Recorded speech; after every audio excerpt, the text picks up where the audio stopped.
It is fascinating when one considers the unique history and evolution of the Jewish people, in contradistinction to the history of all peoples, societies, civilizations, and religions. Whereas they all flow from the obvious linear process of homeland, country of origin, nationhood, peoplehood, with the Jewish people, it has been exactly the reverse. We began as a people outside our homeland. Our culture, history, our Torah, our mission statement, all were forged outside our homeland and country of origin, in a desert no less. We entered our homeland already with a sense of purpose and mission, a people and a nation with a collective history, a past, a present, and a committed vision for the future, with the Torah that we were going to take into our land, not from it. The question is why? Why give the Torah in a barren desert? Why create a society and a religion of Jews in a sterile landscape? Why not wait for them to come into the Holy Land, the land of milk and honey promised to their ancestors, and create a nation and a people in their homeland, give them the Torah on the holiest of mountains, Mount Moriah in Jerusalem, where the temple would be built? Why reverse the process? My friends, this week's Torah portion, Bamidbar, is translated in English classically as the Book of Numbers, but literally it means in the desert. And this parsha is always read on the Shabbat prior to the Shavuot holiday, which we commemorate the giving of the Torah at Sinai and the giving of the Ten Commandments. You see, the message that God is giving to the Jewish people is that country, nationality, real estate is not an end in itself, but merely a means to it. We are the people of the book. We are the people of the Torah. And the Jewish people and the Torah exist independent of our homeland. Indeed, we have been exiled and dispersed and lived for more years as a people outside our land than in it. No other nation in history, no other people of antiquity were able to survive divorced from their territory, from their culture for so many years. But the Jewish people not only have survived, we have thrived. And that is because we began as a people outside our land. Our national identity, forged by the Torah and the mitzvot, we're already embedded into our character before we ever step foot into our holy land. And it is this message of Bamidbar that the Torah is seeking to illustrate, that every year, before we can accept the Torah anew, we have to retreat back into the proverbial desert. You see, one of the classic ideas behind the desert, our sages tell us, is that a desert is essentially ownerless. Nobody wants it, nobody owns it. It is barren, it is sterile, it is stark. And as such, before we can open ourselves up to new opportunity, we need to retreat back into the desert and recognize that ultimately the Torah is ownerless. No one owns the Torah more than anyone else. And the way we open ourselves up to new inspiration is by having a beginner's mind and allowing ourselves to experience starting all over again.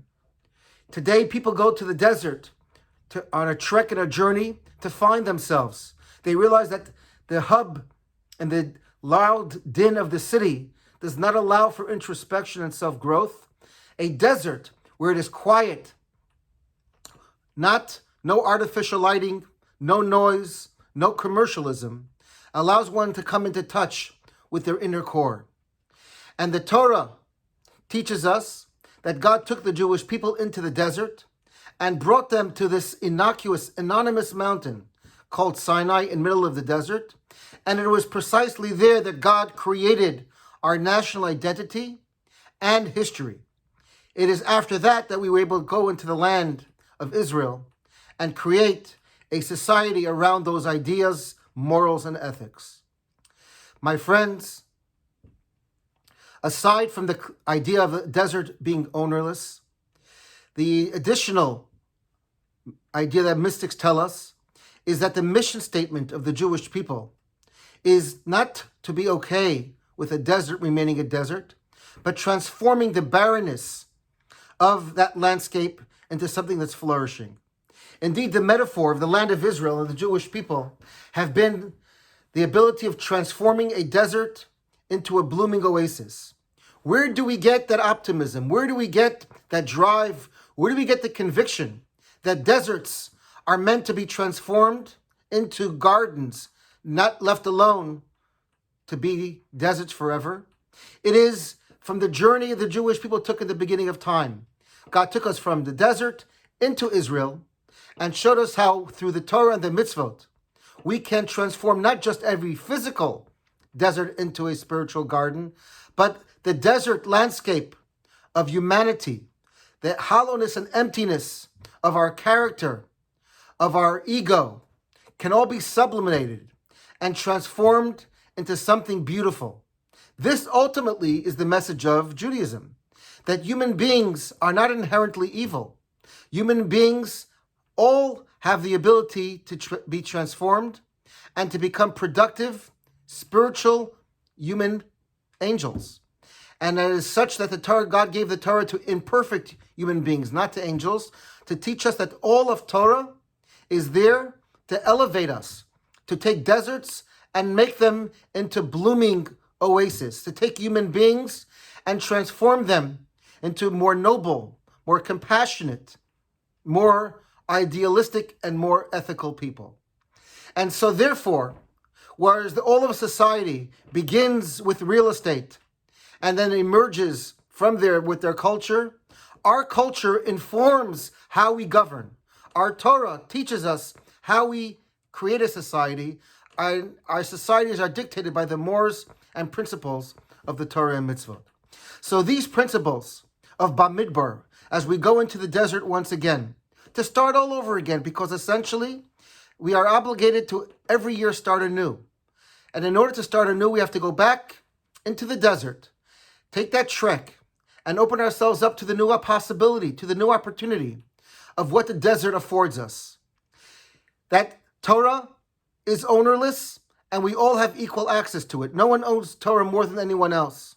Number two, that the Torah's purpose is for transformation. That the Torah is there to teach us that no one is beyond hope. No one is beyond reform.